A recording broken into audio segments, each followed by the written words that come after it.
La charla anterior, a la cual me voy a remitir y que la pueden escuchar alguno que no haya escuchado, ahí hablo más de esto, ¿no? Ahora voy a ceñirme un poco más a la figura de Carlos Saccheri, ¿no? Entonces voy a resumir algunos puntos de su vida, para que primero tengamos idea de quién era y después veamos un poquito sobre el tema de la charla en concreto, que es Carlos Saccheri y el bien común, ¿no? Que es muy difícil, es un título demasiado grande, pero es interesante para empezar, ¿no? Para empezar a pensar en eso. Primero para empezar a descubrir a una persona muy importante que dio su vida por la verdad completa, la verdad humana y la verdad cristiana, digamos, ¿no? Bueno, nació el 22 de octubre del 33, con lo cual es un hombre de principio del siglo XX, una época muy interesante, ¿no? Por lo que vamos a ver después. Una familia católica, como en esa época había mucho movimiento social y mucho movimiento cristiano, porque había una gran convulsión, que también vamos a tratar cuando tratemos el tema del bien común.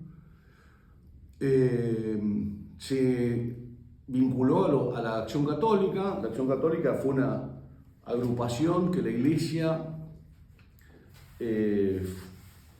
fundó, digamos, para involucrarse en la actividad social, política, no solamente desde lo religioso, digamos, desde lo sobrenatural. Era un tiempo en el que había como una vuelta de tuerca contra el laicismo, digamos. El laicismo, vamos a decirlo, iba a seguir un poco la guía que tengo, pero la voy a ir mezclando, porque los gordos somos así, vamos desparramando las cosas para afuera, somos difíciles de deshinchar. Desde la Revolución Francesa, Revolución Industrial y demás, lo que se llamó la cristiandad, ¿no?, se rompió un poquito y se redujo la religión a una esfera privada. El liberal dice: yo no tengo problema que vos seas lo que quieras, pero en tu vida privada. Respeto irrestricto el proyecto de vida del prójimo, ¿no? Y eso no era así, ¿no? La sociedad estaba conformada por otras cosas que le daban su ser, le daban su orden. Ahora no había más eso. Entonces se trata de darle unas reglas a la sociedad, que después vamos a ver de dónde salen o cómo se tratan de organizar. Por supuesto que no existe más la autoridad, no existe más el derecho natural, en el sentido de que hay naturalmente algunas cosas que no se pueden hacer, otras que sí. Ya queda un poco desdibujado todo eso. En los años 30, o en los principios del siglo XX, digamos, hay como un reverdecer de todo esto, de decir, che, la Iglesia tiene mucho para decir de esto. Y la Iglesia misma se da cuenta de eso y sale a la palestra a hablar, ¿no? Eso, la Acción Católica en la que se inscribe Saccheri, es una manifestación de esta idea, digamos, ¿no?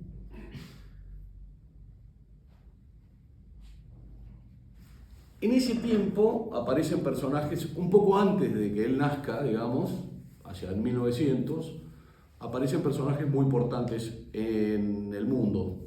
Ahí aparecen, por ejemplo, Chesterton, Belloc, aparecen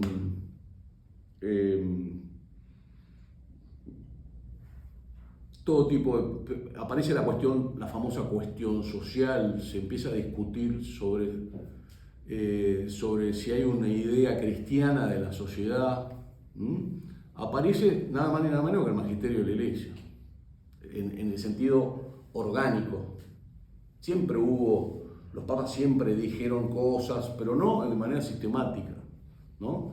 Daban bulas o documentos o qué sé yo, para un problema concreto. Pero acá la Iglesia se empezó a ocupar de dar una doctrina, ¿no? La famosa doctrina social de la Iglesia. Saccheri fue especialmente dedicado a ese mundo. Pero a mí siempre me gustó vincularlo, y lo hago en la charla que di el diciembre pasado, con un fenómeno que se dio en la Argentina, que fueron los cursos de cultura católica, que terminaron con la fundación de la Universidad Católica Argentina. Uno de los personajes de los cursos de cultura católica, quizá el más original o el más menos orgánico, por decirlo de algún modo, fue el padre Castellani. Pero ahí mismo en los cursos de cultura católica estuvieron hasta Borges, Marichal, pintores, Espotorno, Ballester Peña, abogados, uno que fue Tomás Casares fue presidente de la Corte. Imagínense que tengamos un presidente de la Corte católico de los cursos de cultura católica. Era un mundo totalmente diferente, ¿no? Bueno, y personajes, ahí hay un personaje a quien yo le tengo especial cariño, aunque no lo conocí, porque es maestro de mis maestros, que era un señor tucumano que se llamaba Roque Raúl Aragón, ¿no? Y Roque Raúl Aragón, pintando a Castellani, contando quién era Castellani, cómo era él como persona, dice una cosa que a mí me encantó para aplicársela también a Carlos Saccheri, en esta clave, ¿no? De ese católico que sale a la calle, ¿no? Que no está en la sacristía, sino que es algo, así como lo dice Aragón, es mejor. Dice que en ese tiempo había manifestaciones del catolicismo político, sin ir más lejos, José Manuel Estrada, en la cuestión de que se había peleado mucho contra el laicismo, había manifestaciones católicas muy individuales, no un movimiento de gente que se involucrara en la política desde el catolicismo. Dice Roque Raúl, hasta ese momento, hasta los cursos de cultura católica, hasta Castellani, por decirlo, que nació en el año 1900, veníamos de un catecismo un poco timorato, un poco relegado a cuestiones morales y religiosas y nada más. Las lecturas sobre la verdad, sobre la castidad, era lo que distinguía nuestra actividad religiosa, hasta que apareció en la vida de este hombre, irrumpió incorporándonos con nuestro catolicismo a cuestas a toda la vida de la nación. Hablaba con un lenguaje corriente de cosas que obligan normalmente a entornar la vista o engolar la voz, ¿no? De temas religiosos, ¿no? Hay como un modo religioso de hablar, un modo religioso de entonar cosas, y este no, hablaba normal, como habla cualquier persona. Él llevó la religión a la vida, la metió en la vida, en la política, en las discusiones de la vida diaria, en los personajes que todos conocíamos y veíamos. Nos enseñó a ver la vida desde la religión, no dejarla aparte para sostenernos en ella en ciertas circunstancias, sino para transformar todas las cosas. La vida de todo, la política, y hasta sentimos una sensación de superioridad que era el catolicismo. Yo soy católico, voy a ir a trabajar, pero voy tranquilo porque soy católico, ¿no? Somos herederos del cielo, entonces yo no puedo hacer las mismas cosas que hace una persona que no tiene esa forma, no tiene el kiosco igual. Un católico no tiene el kiosco igual que un no católico. ¿Por qué? Y bueno, porque el católico sabe que tiene que hacer un montón de cosas vinculadas a la economía, la política, que tienen más que ver con su salvación que quizá su vida de piedad, que está muy bien, ¿no? Y ese talante que trae Roque y que eran los de los cursos de cultura católica es donde se crió y se formó Carlos Aquelio. Uno de sus profesores desde los 15 años, más conocidos, es el padre Julio Membiel, ¿no? También otra persona que hay que rescatar y hay que recordar. Ahí se juntaban todos los sábados unos cursos sobre la suma teológica, otra obra que no es inocente recordar, porque la suma teológica habla de Dios uno y trino hasta, no sé, cosas tales como, les digo por experiencia propia, si un abogado puede cometer una injusticia para defender la causa en la que interviene, por ejemplo. Entonces, el abogado es católico en misa y cuando va al juicio con su cliente no es más católico. No, sí, es católico. No necesita cambiar de andarivel, ¿no? Es un solo, el andarivel de cristiano es uno solo. Esa es la mirada que trae Aquelio acá. No es una mirada, Dios me libre de decir algo que suene negativo respecto de la ascesis o de la piedad o de la religión, pero es una mirada integral en este sentido, ¿no? También se vinculó, miren, ya hasta ahora dijimos, se estaba formando, empezó a estudiar Derecho, lo dejó porque todo el mundo que sabe qué quiere no estudia Derecho, ¿no? Entonces se puso a estudiar Filosofía. Por su cuenta. Se vinculó con los fundadores de la Universidad del Salvador, los que terminaron siendo la Universidad del Salvador. Ahí lo conoció un profesor muy conocido también acá en San Isidro, que es el profesor Comar.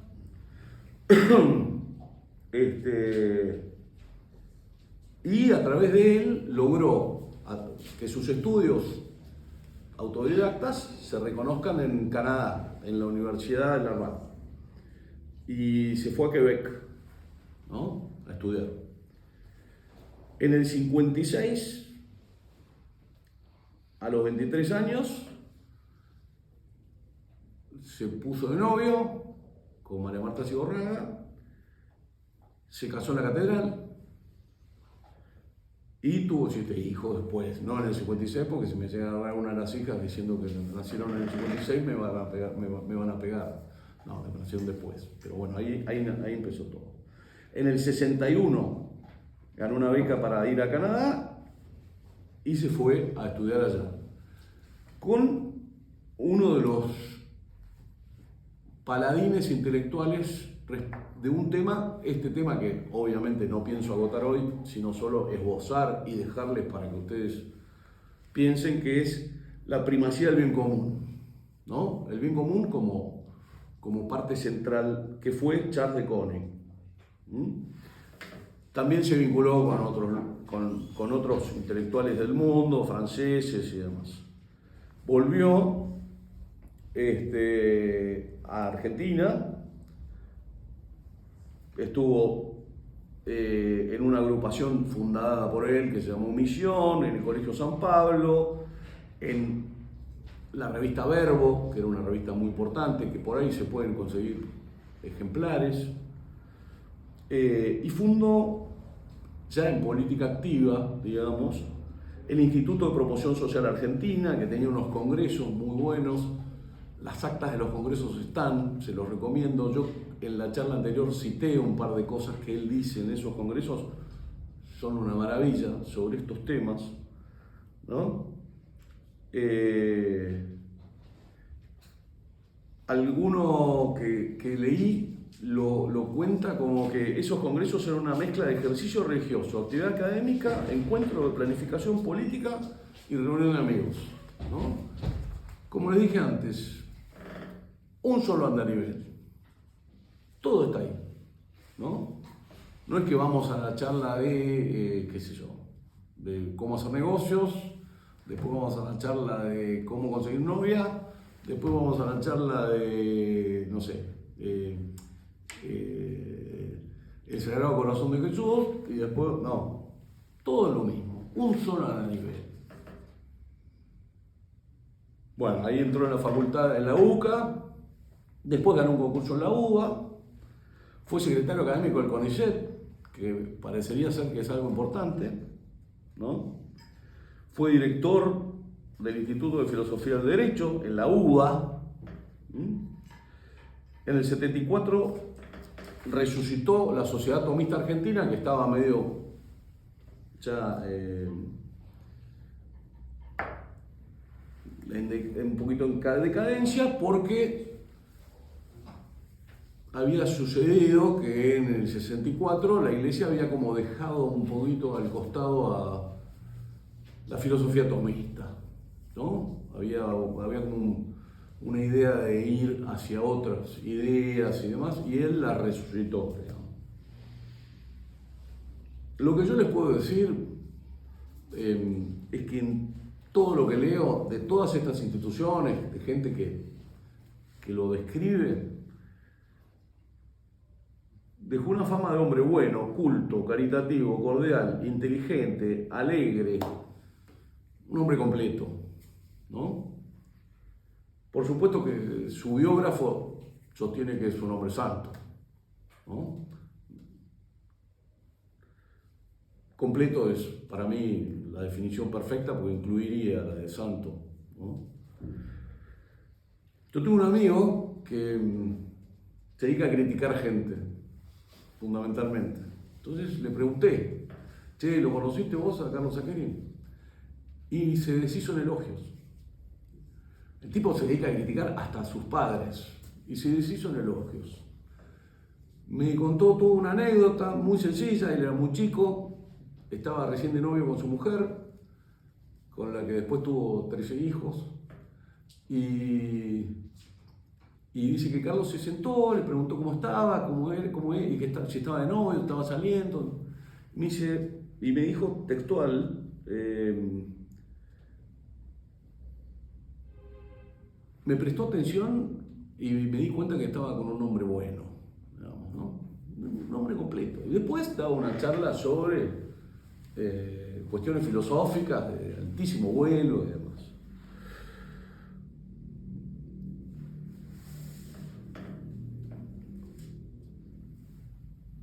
Tiene una obra muy escasa publicada, que salvo un librito que se llama La Iglesia Clandestina, del cual no voy a hablar hoy, pero es una obra muy importante.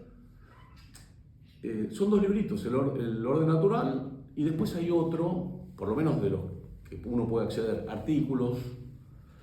Me imagino que tendrá la obra de su tesis en Quebec, porque él hablaba. Lo que más hacía era hablar. Nuestro Señor Jesucristo no escribió nada tampoco, ¿no?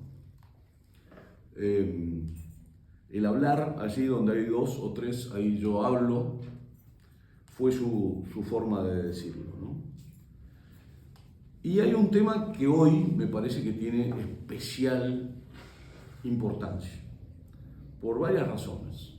Una, porque es un tema muy difícil, es como una anguila, se escapa para allá o para allá, muy difícil de tratar, pero bueno, vamos a intentar por lo menos sentar las bases de un interés sobre ese tema, que me parece que es muy importante.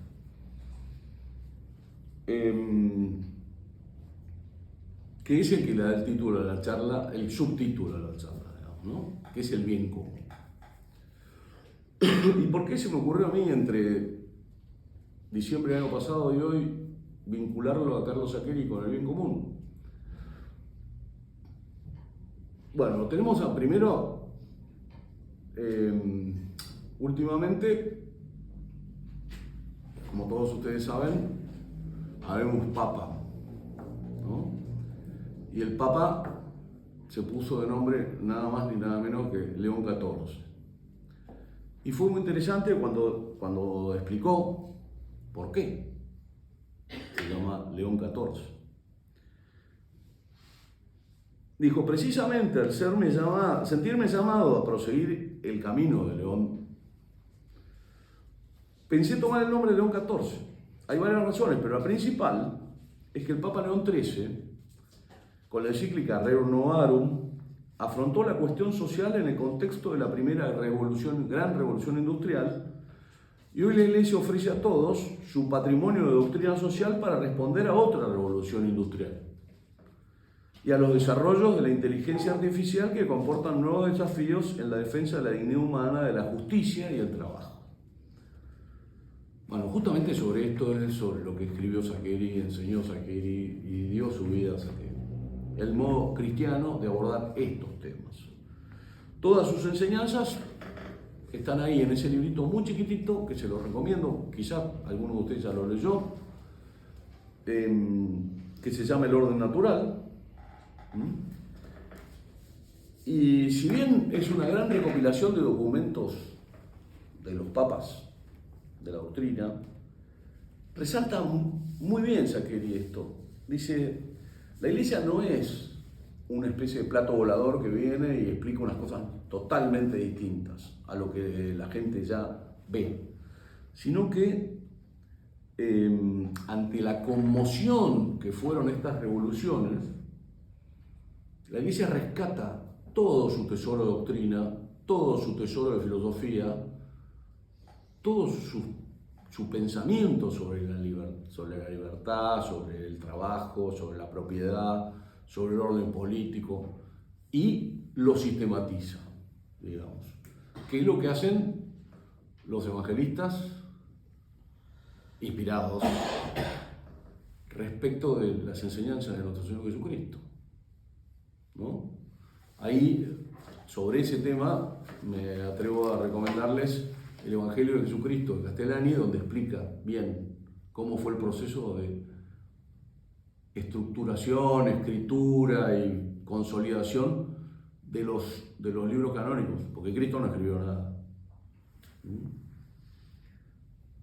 Dice Carlos Saccheri en El orden natural, sobre todo a partir de Pío IX, los grandes males de la civilización moderna, que es el dato central ante la conmoción de la civilización moderna, de donde provienen las erróneas herejías ideologías que se difundieron en las naciones occidentales. Se produce una crisis intelectual que da paso a una corrupción de costumbres. Y esta última originó una serie aún hoy inacabada de crisis políticas sociales, de guerras civiles, de guerras internacionales, cuya etapa más reciente estaría configurada por la guerra subversiva. Bueno, él está escribiendo esto en un contexto especial, pero nosotros desde hoy, 50 años después, podemos decir que el diagnóstico sigue siendo el mismo.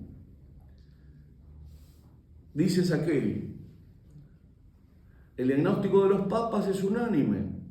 Para comprobarlo basta con releer documentos tan significativos como el Sílabus de Pío IX o Immortale Dei de León XIII, innumerables alocuciones de otros papas. Todos concluyen en lo mismo, dice Saccheri. Las falsas ideologías llevan a la corrupción moral y eso desemboca en la subversión social. El surgimiento y la evolución de la llamada cuestión social en el XIX y en el XX constituyen una prueba elocuente. ¿Qué pasó entre el XIX y el XX? Bueno, se consolidó las revoluciones, estas dos que les había mencionado antes. La caída del Ancien Régime, de las monarquías europeas, que se habían medio caído solas, ¿no? No es lo mismo William Wallace que Luis XVI. O sea, uno usaba cancán y peluca, y el otro era un tipo que andaba como podía, reivindicando lo que él creía que tenía que defender, su pueblo, su país, su gente. Bueno, en estas revoluciones, dice, todo esto lo voy a ir diciendo a medida que son resúmenes de cosas que él cuenta en El orden natural, ¿no? Todo esto perturbó profundamente el orden social sumando a las consecuencias desastrosas del liberalismo capitalista y la inestabilidad de los regímenes políticos. Ya no hay más estabilidad. Ya ahora, cada vez que tenemos que elegir a quién nos manda, tenemos que hacer unos líos terribles. Basta, a las pruebas me remito. Tenemos elecciones cada 4, 3, 2, no sé. Y ahí va cambiando. Es una permanente revolución. El profundo cambio tecnológico que ocurriera principalmente a lo largo del siglo XVIII, que se conoce con el nombre de Revolución Industrial, contribuyó singularmente a aumentar otro elemento que produce más desequilibrio, ¿no? O más conflicto, que es la diferencia, ¿no? Social. Yo hace mucho, los que me soportaron, acá hay algunos que me soportaron dando clases y siempre pongo el mismo ejemplo. Carlos V tenía un imperio donde no se ponía el sol, ¿no? Pero no tenía aire acondicionado, ¿no? La diferencia de él con su paje estaba dada porque los dos no tenían aire acondicionado, ¿no? O sea, había menos diferencia social en ese aspecto. A nosotros nos suena raro porque somos modernos, pero si se ponen a pensar, la diferencia social moderna, ni digo la posmoderna, es mucho más importante. Que después la aprovechan algunos, como vamos a ver, para fogonear el conflicto, ¿no? Dice Carlos Aquerí, ese progreso que nos dio la modernidad, con un montón de cosas que nos beneficiaron, al influjo de las ideologías, lo que produjo fue más diferencias, más dolores. Y al influjo de las ideologías, produjo conflictos sociales, ¿no? Y se produjo una tensión terrible entre la propia sociedad. Y nace una figura ahí que habría que darle un contorno mucho más, porque últimamente es más difícil darle explicación a las palabras, pero en ese tiempo era muy fácil, que es el proletariado, digamos, ¿no? El obrero manual de las ciudades y el tercer estado beneficiado porque ya no tenía límites, ¿eh? Entonces, las grandes riquezas en detrimento de gente que había venido a las ciudades y no tenía nada. Eso se ve muy bien en la literatura. Si uno agarra Historia de dos ciudades de Dickens, por ejemplo, empieza diciendo que ese tiempo, porque Dickens escribe en ese tiempo, era el mejor de todos los tiempos, por los inventos, por los adelantos tecnológicos, era bárbaro, había luz, ¿no? Dice Dickens, era el mejor de todos los tiempos, era el peor de todos los tiempos. La edad de la sabiduría y también de la locura. La época de las creencias y de la incredulidad. La era de la luz y de las tinieblas. La primavera de la esperanza y el invierno de la desesperación. Todo lo poseíamos, pero no teníamos nada. Caminábamos en derechura al cielo y nos extraviábamos por el camino opuesto. En una palabra, aquella época era tan parecida a la actual que nuestras más notables autoridades insisten en que, tanto en lo que se refiere al bien como al mal, solo es aceptable la comparación en grado superlativo. Nadie se permite decir que era una época más o menos. Era buenísima, la revolución industrial fue buenísima o fue terrible, fue abominable, ¿no? Carlos, en su libro, da como 3 etapas del proceso de esta revolución. Dice que tiene una fase inicial con el problema social que se ciña a la cuestión obrera, digamos, ¿no? El pauperismo del proletariado. Hay hay un libro de Chesterton que trata este tema, que es Lo que está mal en el mundo. El último ensayo es especialmente bueno, ¿no? Donde se ve que esas desigualdades eran terribles, sobre todo en Inglaterra, ¿no? Donde la nobleza inglesa no se había hecho de sus bienes contra los moros, por ejemplo, como la española, que se la había ganado en la guerra o en la conquista. La nobleza inglesa expolió a la Iglesia católica, ¿no? Downton Abbey era una abadía donde vivía el señor que a mí me cae muy bien, me come más la condesa, pero eso era una abadía, ¿no? Se lo dieron a porque es el primo de alguno de los de la corte. Una segunda etapa, dice Carlos Saccheri, donde los efectos perniciosos del capitalismo liberal se extendieron a todos los sectores de la población, agregándose a la cuestión obrera el problema del artesanado, de la población rural que viene a las ciudades, de las clases medias y de la crisis familiar. No tenían dónde vivir. Vivían todos juntos. Crimen y Castigo no, Príncipe Mendigo. ¿Se acuerdan de Príncipe Mendigo? Que estaban los ladrones metidos ahí cuando el príncipe va a vivir. No sé si alguno lo leyó, pero bueno. Esos pícaros, ¿no? Típicos de esas épocas. Todas las estructuras comunitarias fueron desapareciendo y atomizando la sociedad en un conglomerado de individuos sin inermes, ¿no? Y ahí, hacia 1930, la Iglesia dice, che, acá tenemos que intervenir, ¿no?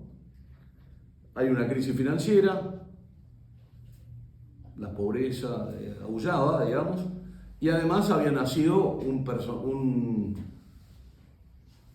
un bichito colorado ahí, que era nada más ni nada menos que el socialismo marxista, digamos, ¿no? Que fogoneaba estas cuestiones. Entonces la Iglesia toma el toro por las astas y dice, me voy a involucrar en esta cuestión, no quiero ser ideologizado, no voy a ser ideologizado, voy a tratar de retomar todo este tesoro que yo tengo, que rige la sociedad, y lo voy a poner en documentos sociales, la doctrina social. Ese es la doctrina social, es el documento teórico. Y después la Iglesia, con mayor o menor éxito, eficacia, porque no olvidemos nunca que Cristo nos enseñó que su reino no es de este mundo, también tuvo algunas iniciativas prácticas, digamos. La Juventud de la Acción Católica, ¿no? Pero acá siempre es muy interesante el rescate que hace Carlos Saccheri es el siguiente. La Iglesia no inventó, no dijo, che, acá hay un tema nuevo, vamos a inventar. La Iglesia dijo, yo tengo en mi tesoro un montón de herramientas que puedo usar acá y las voy a poner accesibles para todo el mundo. Y ahí empiezan los famosos documentos, ¿no? Porque, como enseña también Carlos Saccheri, dice, quizá la primera enseñanza social de la Iglesia la dio Cristo, con aquello de dar al César lo que es del César y a Dios lo que es de Dios, ¿no? O todas las evaluaciones escolásticas sobre todos estos cuentos, todas estas cuestiones. Pero siempre con el foco bien puesto, y esto lo quiero poner de relieve de manera especial. Esto no es un plano sociológico, no es un plano meramente político, ¿no? Dice una cita de Pío XII: Jesucristo, divino fundador de la Iglesia, no le dio un mandato ni le fijó ningún fin de orden cultural. El fin que Cristo le asignó es estrictamente religioso. La Iglesia no puede perder jamás de vista ese fin, que es sobrenatural. El sentido de todas sus actividades, hasta el último canon de un código, no puede ser otro que el de procurar, directa o indirectamente, el fin sobrenatural. En otras palabras, la Iglesia tiene por misión conducir a los hombres a Dios. Pero los hombres alcanzan su destino eterno según que respeten o no el designio providencial de Dios durante su vida en la tierra. Por eso necesitamos hacer que la vida en la tierra sea lo suficientemente humana para que puedan ir al cielo. Esa es la verdadera cara de la doctrina social de la Iglesia. ¿No? No es, hay que seguir la doctrina social de la Iglesia porque me da la receta de cómo puedo hacer cuánto tengo que pagarle a mi empleado. No, la Iglesia te va a decir cuáles son los criterios de justicia que corresponden. Lo trata, en el orden natural se trata ese tema, y de cómo la Iglesia dio respuesta a cuál es el sueldo justo, el salario justo. Dio respuesta a si las vacaciones integran o no integran el salario, o si la propiedad privada tiene tal o cual alcance, ¿no? Porque como dice la filosofía o la teología fundamental, la gracia supone la naturaleza, no la destruye. La sobreleva, pero no la destruye. No hay gracia suelta, ¿no? La verdad religiosa, dice Castellani, desencarnada de la realidad humana, se vuelve como una cabeza sin cuerpo, digamos.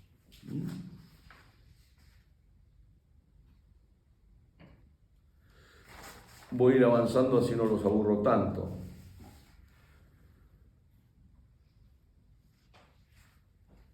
El magisterio de la Iglesia se extiende a todas las verdades de fe y también, como corresponde, a los principios morales, a los revelados o a los naturales.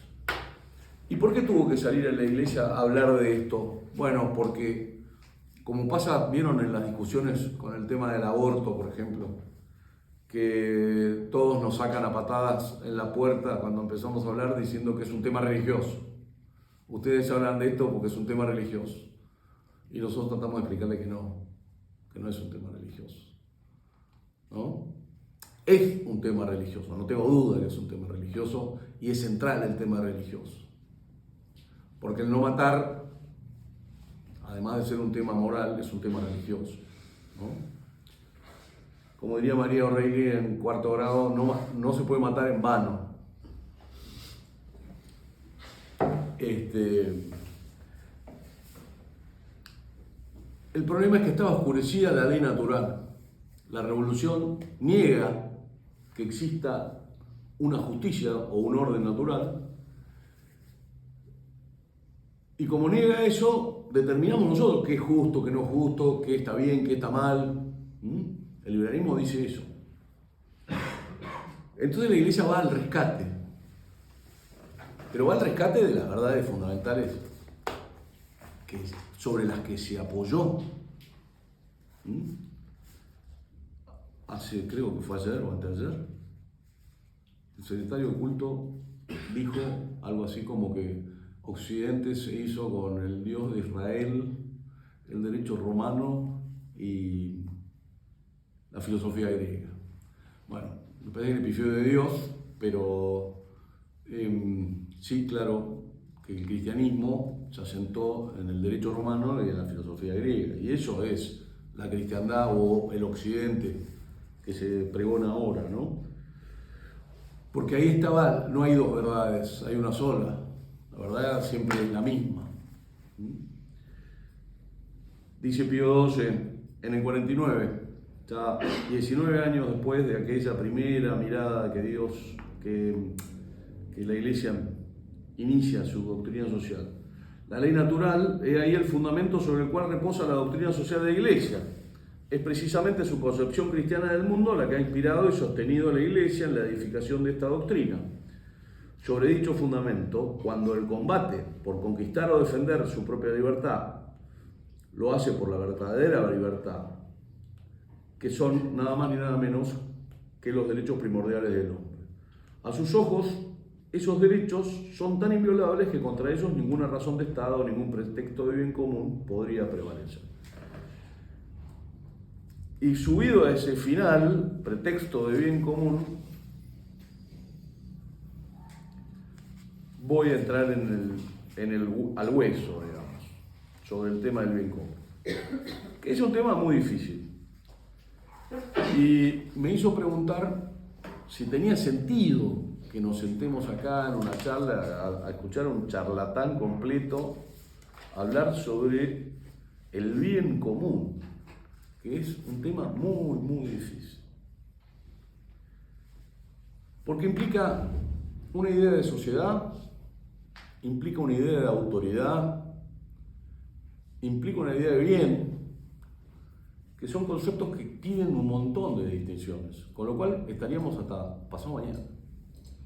Entonces esto va a ser una mera introducción de la cuestión.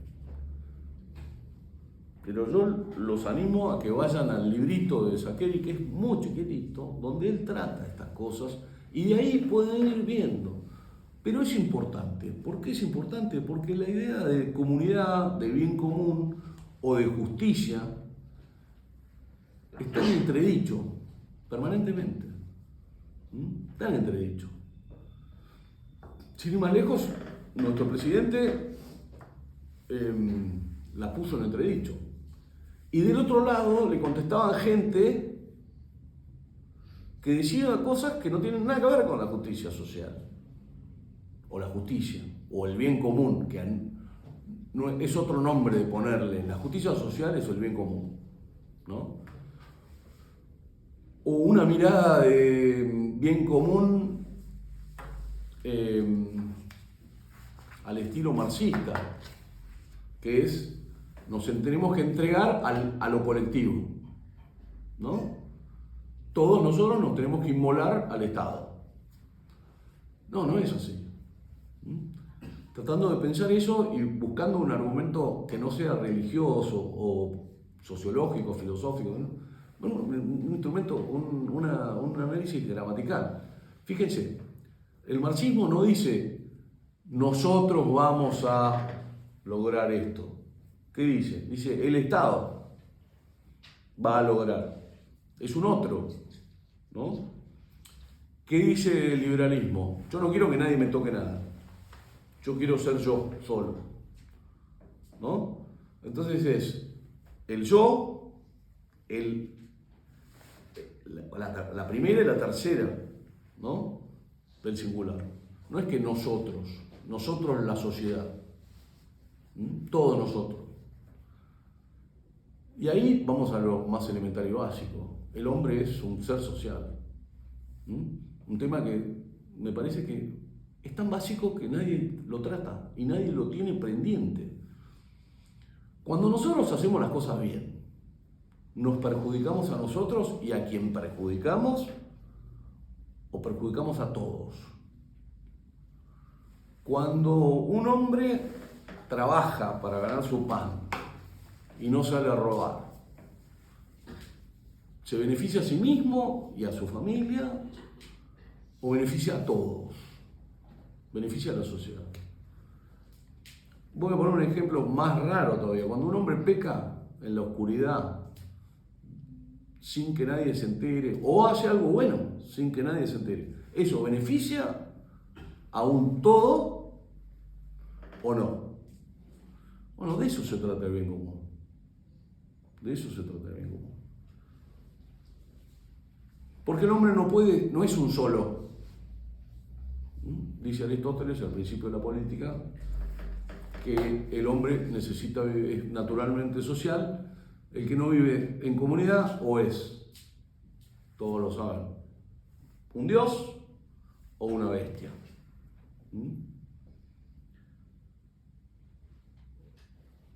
Entonces el bien del hombre, por la naturaleza social del hombre, es común. No hay vuelta, no hay bien individual en esa palabra.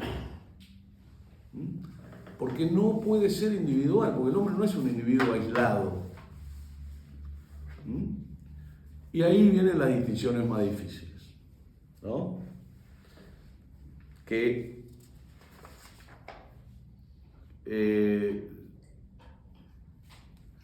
mi bien, ¿qué es mi bien? ¿Mi bien como apetecible o mi bien como natural, de acuerdo a mi naturaleza? ¿No? Realizar el bien nos da un gozo, ¿tá? Pero no es que es algo bueno seguir en el sentido de hacer lo que me da gozo, ¿tá? Yo lo percibo como gozoso, ¿tá? Puede ser que esté ordenado o no. Entonces, en algún sentido, todos buscamos nuestro bien y nos asociamos por nuestro bien, ¿no? ¿Podemos ser felices solos? ¿Se puede? Y parecería que no. El bien del hombre es un bien común. Esto lo saqué de este librito que es una perla, se los recomiendo, si lo llegan a ver. A mí me lo regaló Jorge Ferro, que lo había visto en una librería de viejo y me dijo, esto lo compro cada vez que lo veo. Habla sobre eso, se llama Sobre las causas del orden político, de Rubén Calderón Bullero. Es una perla. Les voy a citar un pedacito vinculado a esto que estamos hablando. El bien del hombre es, en sentido estricto, un bien común. Esto por dos razones. Porque la naturaleza social del hombre exige un bien en consonancia con su propia naturaleza. O sea, somos sociales, por lo tanto nuestro bien tiene, nuestro bien tiene que ser social. Si no, no se satisfaría las exigencias de una naturaleza social. Y además los hombres no podemos, somos carentes de bien sin gente que sin tener al lado a alguien. Esta doble aseveración impone un par de reflexiones. La primera, sobre el carácter del orden impuesto. La sociedad política es un orden de muchas personas distintas y desiguales, unidas por un principio, el bien común, en función del cual se distribuyen las prioridades y las posteridades. El fin está presente en el intelecto, como bien capaz de colmar la tendencia apetitiva, o sea, es lo que nos mueve, ese fin. El logro de ese fin, que vamos a ver que nosotros que el bien común, es el último en la ejecución, el primero en la intención, ¿no? Con lo cual lo necesitamos para alcanzar ese bien, porque es, como dice la filosofía siempre, es un bien arduo. Ese bien honesto, o el bien bueno, que uno quiere, es el que necesita de otros para ser realizado, ¿no? El estado de indigencia del hombre lo necesita, lo pide. Veamos dos instituciones naturales que tienen mucho que ver con esto, ¿no? También lo he repetido muchas veces. Por supuesto que todo esto que estoy diciendo necesita un montón de distinciones que las podríamos leer o volver sobre ellas, pero las digo a modo de disparador para que ustedes las piensen. Esa es mi idea, ¿no? Me dijo el padre Roston, ¿cuánto puede vivir un chiquito que lo deje solo? ¿A partir de qué edad puede sobrevivir solo? ¿Un año? Te dejo un chico solo al año. ¿Vive? Y no. ¿Cuánto? ¿Qué edad? 2. Me dijo, y hasta que pueda manguear en el tren, ¿no? Un chico que puede empezar a manguear en el tren más o menos puede sobrevivir solo. Ergo, el hombre no puede sobrevivir solo, porque es evidente, si no puede sobrevivir hasta los 3. Un potrillo, ¿cuánto tarda en autoabastecerse? ¿Cuánto tarda? En correr, en comer pasto. Está bien que los mamíferos tardan más. Pero podemos ponerle un ejemplo, una tortuga marina, que están de moda, que salen ahí, ¡pum!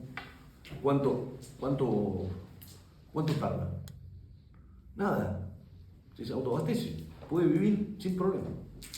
Bueno, entonces, ¿qué necesita el hombre para tener esa protección inicial? Necesita que alguien cuide de la madre. Y eso se llama protección de la madre, o escudo de la madre, o matrix munio, el matrimonio. El matrimonio es una institución natural para proteger al hombre, para proteger a la madre. Y por supuesto, el que protege a la madre necesita otra protección, que es, y los medios para proteger a la madre, que se llaman patrimonio. El pater necesita de su escudo, que es el patrimonio, ¿tá? Su trabajo, la casa, lo que sea.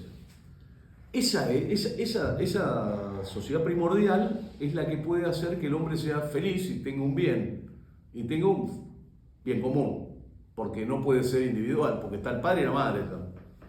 ¿Mm?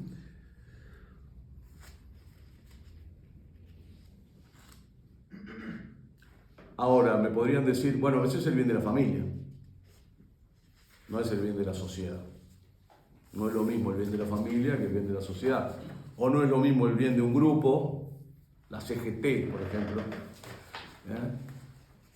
o la Unión Obrera Metalúrgica, qué sé yo, o los municipales de San Isidro, que pueden lograr un bien para ellos y no necesariamente sean un bien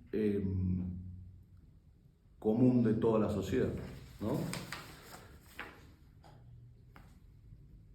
Bueno, ahí aparece el tema de los bienes complementarios, ¿no? Y aparece la doctrina social, todo esto siguiendo a Sakeli, ¿no? Un principio muy interesante que me parece que tenemos que sirve para distinguir y que todo el mundo lo debe conocer, acá por lo menos, seguro, que es el famoso principio de subsidiariedad, ¿no? El principio de subsidiariedad es exactamente lo contrario al odio social, porque, como todos sabemos, la armonía es contraria al odio y al conflicto, digamos, ¿no? ¿Qué es el principio de subsidiariedad? Es la armonía entre las funciones que debe ejercer el Estado en materia económica o social o política, dejando lugar para el margen y responsabilidad de los particulares en todo lo que no tenga que ver con su actividad específica. Los particulares y los grupos de rango inferior pueden desempeñar por su propia iniciativa un montón de cosas. Esas las tienen que hacer ellos.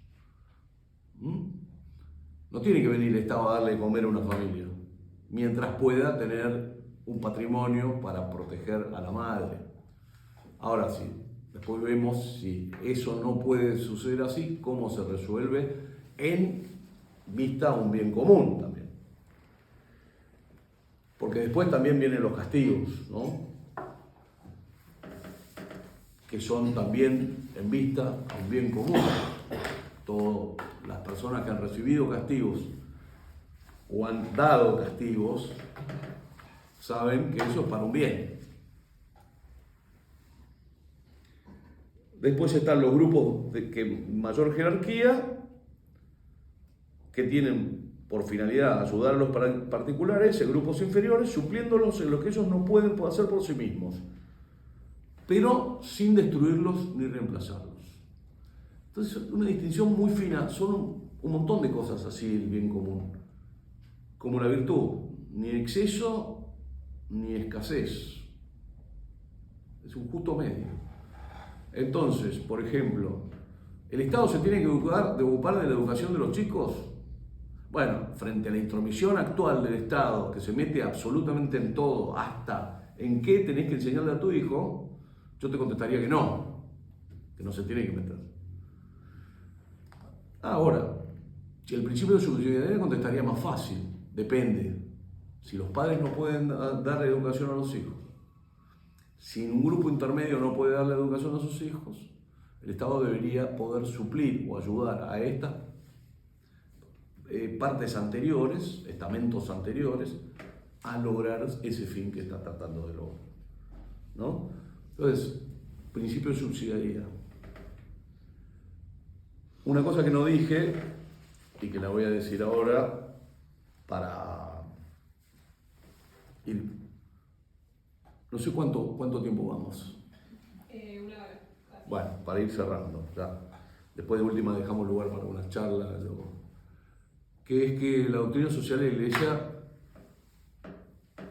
salió a la luz, o salió ya un poco en los tiempos de una gran convulsión, ¿no? Las dos guerras mundiales, sin ir más lejos. ¿Ah? Tenés Revolución Francesa, Revolución Industrial, dos guerritas mundiales y tenés que salir a charlar. Y todos van para allá y cada cosa. Ah, pero entonces sos comunista. Ah, pero entonces sos fascista. Ah, pero... y la Iglesia por el medio, ¿no? Por el medio, tratando de distinguir. Hay dos momentos claves, ¿no? El 45 quiebra estos dos momentos. La reacción previa al 45 de la Iglesia fue claramente antiliberal y antisocialista. Del 45 en adelante, claramente antimarxista y anticolectivista,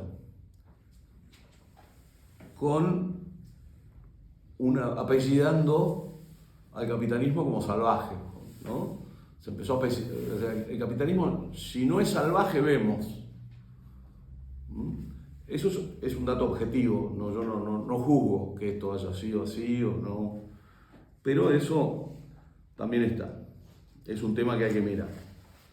Porque como dijimos, no es un dogma pétreo que no se puede tocar, es algo que surge de las verdades eternas, que la Iglesia trae.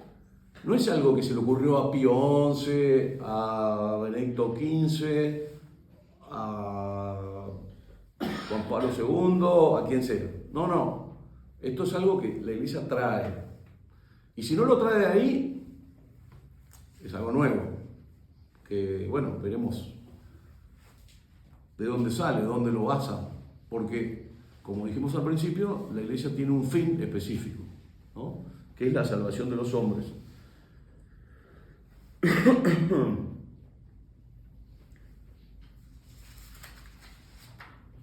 De estas cosas predicaba Carlos Saquetti.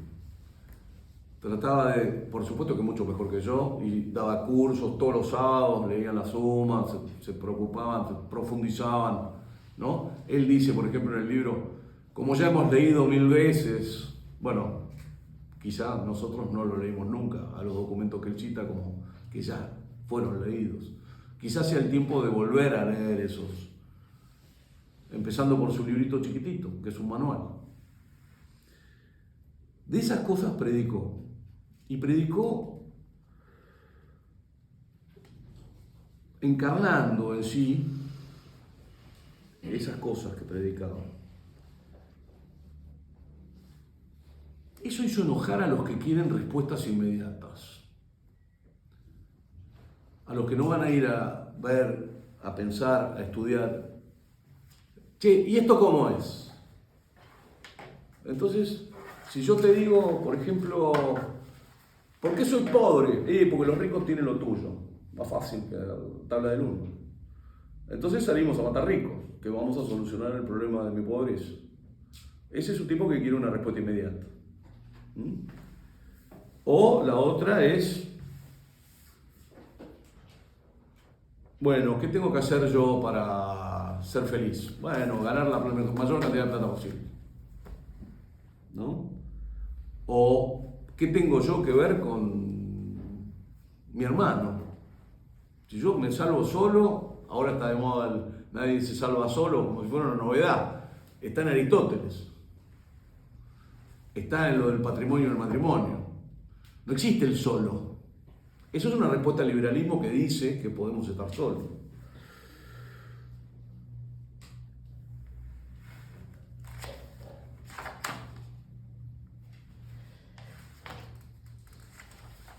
predicó, como dije el diciembre pasado, la política del Padre Nuestro, ¿no?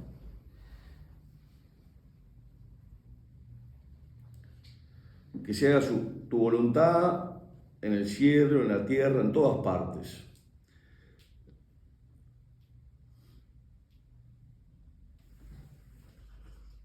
Y fue en la Argentina de diciembre del 74, esta Argentina donde había vuelto desde el 65 para predicar todas estas verdades, donde después de haber ido a misa, como conté la otra vez, fue asesinado después de misa en la catedral del 22 de diciembre del 74. Lo mató un grupo marxista, uno de los que buscan respuestas inmediatas, ¿no? Al menos adjudicó su muerte. Los marxistas le gusta mucho la sangre. Son gente que le gusta matar. Y la sangre, sangrientamente. En esa época especialmente.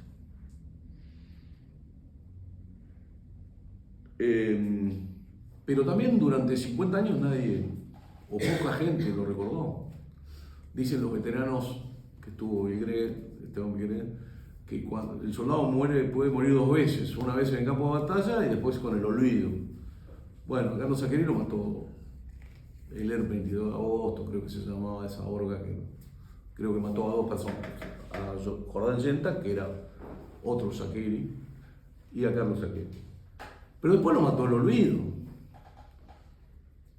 Yo no vi muchas más evocaciones, excepto en algunos círculos donde se lo recuerda y o la familia o los amigos, pero oficialmente recién el año pasado, 50 años después. 50 años después. Entonces lo mató Bailar 22 de agosto, sí, al principio, la primera. La segunda no sé. Ahora, ¿por qué? Como quise darle en diciembre del año pasado un fin épico, cometí un par de errores. Por ejemplo, que el padre Julio Muñiz había ido a asistirlo al último momento, pero él murió instantáneamente, ¿no?